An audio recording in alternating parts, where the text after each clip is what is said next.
수요일엔 바다톡톡 시청자 여러분 안녕하세요. 나만의 바다새우 수족관을 주제로 함께할 금부초등학교 교사 이지원입니다. 이번 시간에는 해양생물과 가정이나 학교에서 쉽게 만들 수 있는 수족관을 만들어 보도록 하겠습니다. 해양생물이란 무엇일까요? 해양생물이란 해양에서 생활하는 다양한 생물들을 뜻합니다. 그림에 보이는 개나 물고기, 거북이, 새우, 그리고 해초 등이 모두 해양생물입니다. 해양생물은 지구에 서식하는 약 30만 종의 생물종 중에 무려 80% 정도를 차지한다고 합니다.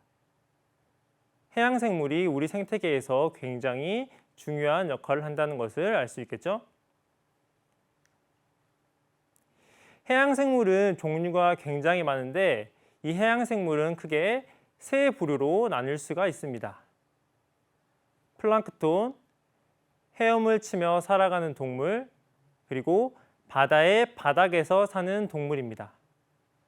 그럼 이 세 가지 분류에 대해서 좀 더 자세히 알아보도록 하겠습니다. 먼저 플랑크톤은 바다에 부유하는 생물들입니다. 너무 가볍거나 헤엄칠 수 있는 능력이 없기 때문에 물의 흐름에 따라서 움직입니다. 이 플랑크톤은 해양생물의 먹이가 되기 때문에 해양생물의 중요한 식량원입니다. 다음은 헤엄을 치며 살아가는 동물입니다. 자기 힘으로 자유롭게 헤엄을 칠 수 있는 동물들이 여기에 속합니다. 대표적으로 물고기인 어류, 오징어, 거북, 그리고 고래 등이 여기에 속합니다. 마지막으로 바다의 바닥에 사는 생물입니다. 그림에 보이는 말미잘이나 조개류처럼 바위에 달라붙어 살아가는 생물이나 바닥에 사는 해초나 바닷가재, 그리고 바닥에 구멍을 파고 사는 갯지렁이나 개 등이 여기에 속합니다. 그럼 우리가 이 해양생물을 보려면 어떻게 해야 될까요? 바다에 가면 해양생물을 볼 수 있겠지만 우리가 매번 바다에 갈 수는 없고, 그리고 바다에 간다고 해서 원하는 생물을 볼 수 있는 건 아닙니다. 그래서 사람들이 해양생물을 보기 위해 만든 장치가 있습니다. 바로 그림에 보이는 수족관입니다. 영어로는 아쿠아리움이라고 하죠. 이 수족관은 물속에 사는 생물을 모아놓고 기르는 설비를 뜻합니다. 해양생물이 살기 적합한 환경을 조성해 놓고 이 해양생물을 기르면서 관찰하기도 하고 해양생물에 대한 정보를 얻기도 합니다. 그림에 보이는 이 수족관은 굉장히 큰 수족관인데 이렇게 큰 수족관 말고 집에서도 만들 수 있는 수족관도 있습니다. 이 수족관에서 키우는 대표적인 해양생물들을 한번 봐보도록 하겠습니다. 포유류에는 물개나 돌고래 등이 있고, 파충류에는 거북이나 악어 등이 있습니다. 어류는 굉장히 종류가 다양하기 때문에 어류도 이렇게 기를 수 있고, 새우나 게 같은 갑각류도 기를 수 있습니다. 오늘 우리가 더 자세히 알아볼 해양생물은 바로 그림에 보이는 이 새우입니다. 그럼 오늘의 주인공 새우에 대해서 좀 더 알아보겠습니다. 새우는 약 2,500여 종이 있다고 합니다. 새우는 바다에 살기도 하고 육지에 있는 담수에 살기도 하고 바다와 담수가 만나는 기수에 서식을 하기도 합니다. 그리고 새우는 전 세계에 분포하고 있기 때문에 전 세계 어딜 가도 이 새우를 만나볼 수 있습니다. 새우는 알을 통해 번식하는 난생 생물이고 크기는 작게는 1에서 2cm, 큰 것은 20에서 30cm까지 되는 것도 있다고 합니다. 새우는 우리 생활과 굉장히 밀접한 관련을 맺고 있습니다.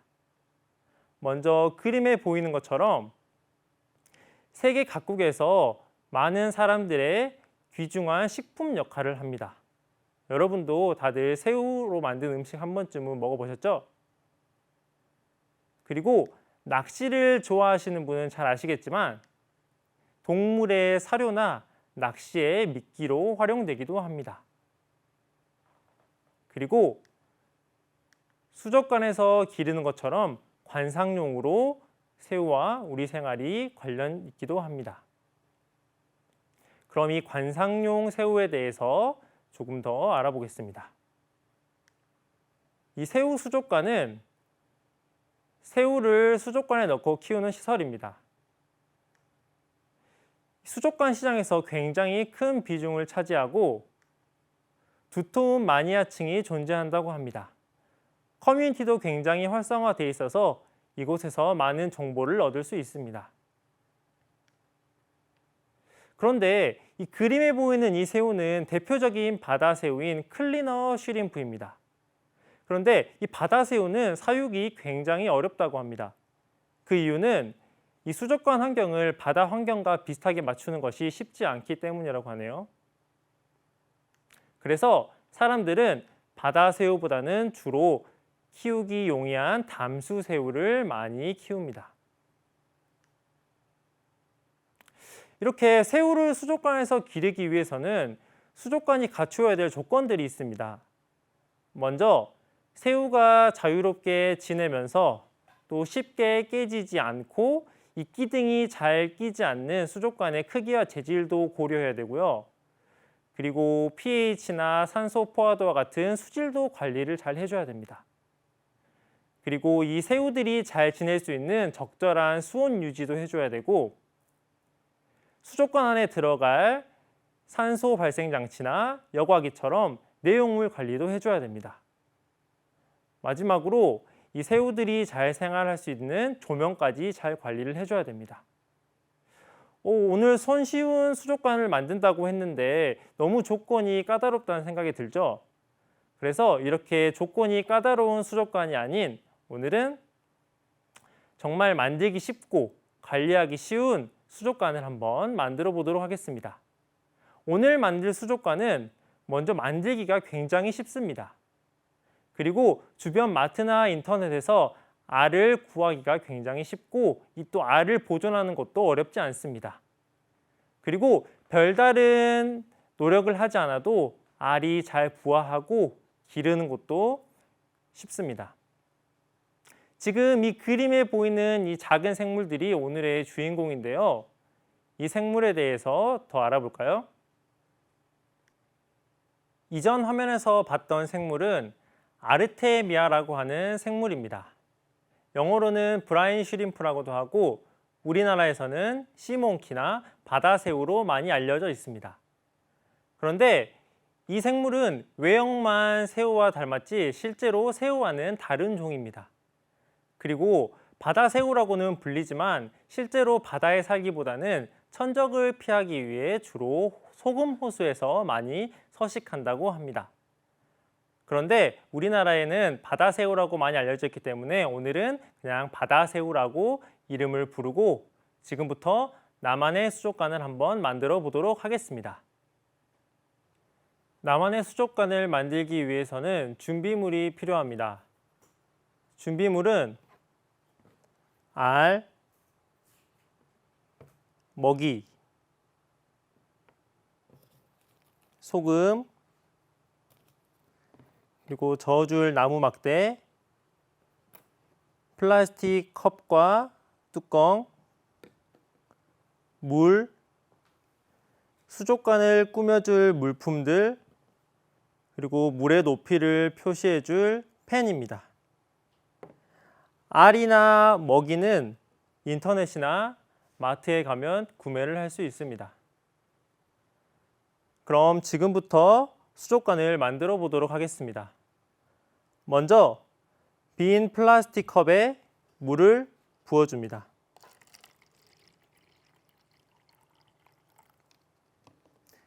그리고 소금을 물에 넣어줍니다.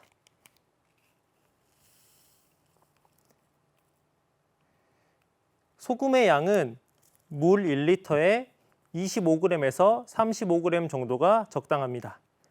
그리고 소금이 다 녹을 때까지 물을 잘 저어줍니다.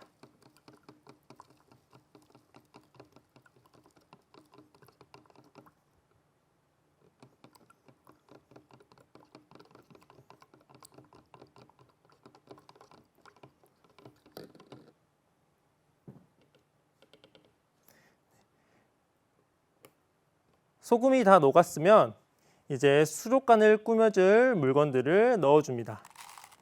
먼저 바닥에 깔아줄 돌들을 넣어주고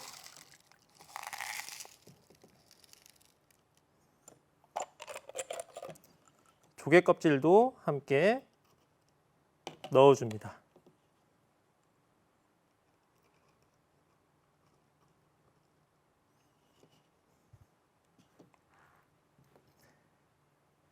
그리고 이제 바다새우의 알을 넣고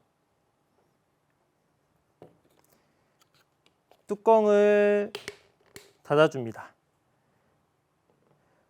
물의 높이를 확인하기 위해 물의 높이에 사인펜으로 표시를 해줍니다. 이렇게 하면 나만의 바다새우 수족관이 완성됩니다. 나만의 수족관 만들기 어렵지 않았죠? 실제 바다새우 수족관을 만들려면 시간이나 비용이 굉장히 많이 들지만 이 수족관은 적은 시간과 비용으로 손쉽게 만들 수 있습니다.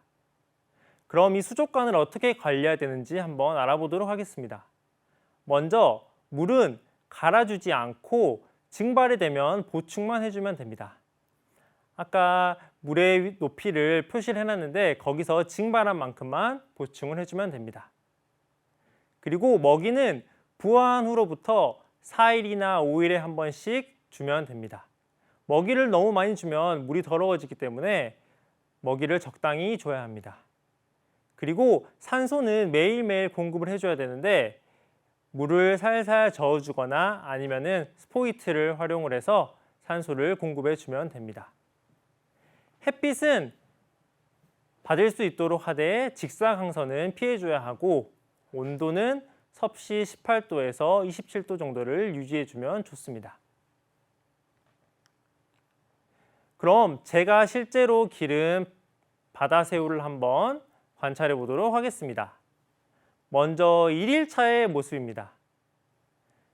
저는 수온을 잘 맞춰줬더니 하루 만에 부화했는데요. 지금 잘 보이진 않겠지만 저 빨간색 동그라미 안에 있는 것이 바로 바다새우입니다. 부화해서 움직이는 모습을 볼 수 있습니다. 2일차에는 1일차보다 조금 더 크기가 커졌고 그리고 조금 더 활발하게 움직이는 모습을 관찰할 수 있었습니다. 3일차에는 동그라미를 하지 않아도 관찰할 수 있을 만큼 바다새우들이 크기가 커졌고 뭔가 꼬리 같은 것도 보이는 것을 관찰할 수가 있었습니다.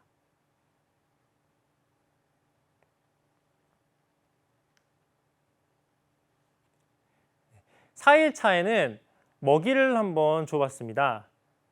먹이를 줬는데 이 먹이 주변으로 이 바다새우들이 달라드는 모습을 관찰할 수가 있었습니다.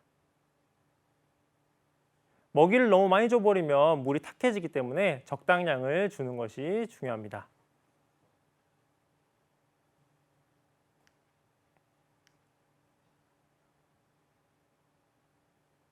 네. 5일 차례는 좀 더 길어진 바다새우의 모습을 볼 수 있었고 움직임이나 그리고 다리, 꼬리 같은 것을 더 잘 관찰할 수가 있었습니다. 주로 표면에서 돌아다니는 것을 좋아했습니다. 그럼 광학 현미경으로 알과 이 생물을 관찰한 모습을 봐보도록 하겠습니다. 먼저 이 알은 내구란이라고 하는 알입니다. 내구란이란 오랜 기간 동안 휴면 상태로 버틸 수 있는 알을 뜻합니다. 환경이 안 좋을 때는 알 상태로 있다가 환경이 좋아지면 부화하여 번식을 합니다. 그런데 정상적인 환경에서는 이런 내구란이 아닌 일반적인 알로 번식을 하기도 합니다. 이건 매우 초기의 생물의 모습인데요. 이 눈이 총 3개인데 이 중에 1개의 눈만 발달을 했습니다. 그리고 다리도 총 11쌍인데 주로 앞에 있는 3쌍만 발달을 했고요. 이 3쌍의 다리를 이용을 해서 움직이는 모습을 볼 수 있었습니다.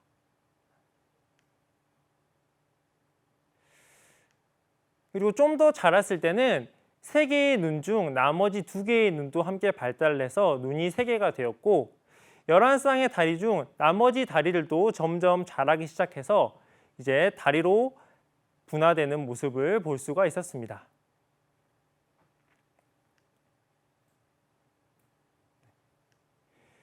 그리고 여기에서 보면 이제 3개의 눈과 11쌍의 다리가 모두 발달을 해서 움직일 때도 11쌍의 다리를 모두 움직여서 이동을 하고 그리고 눈의 모습도 잘 관찰할 수가 있었습니다.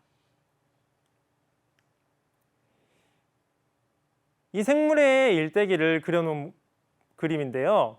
먼저 알에서 태어나서 처음에 봤던 그림처럼 이렇게 앞다리가 발달하고 그리고 나머지 다리들도 발달을 한 뒤 성체가 되는데 수컷에서는 머리가 큰 모습을 볼 수 있었고 암컷은 뿔같이 생긴 2개의 모양을 관찰할 수가 있습니다.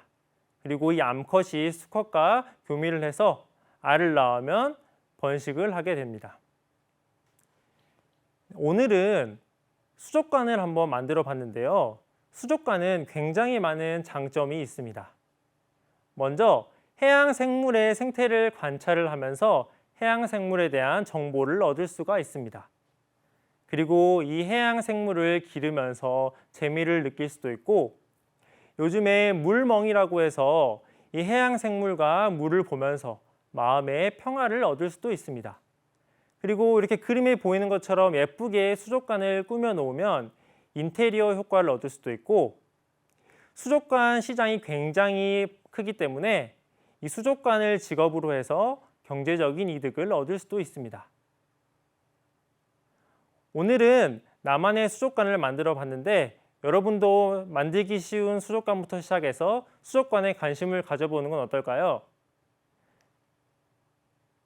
이상으로 강연을 마치겠습니다. 경청해 주셔서 감사합니다.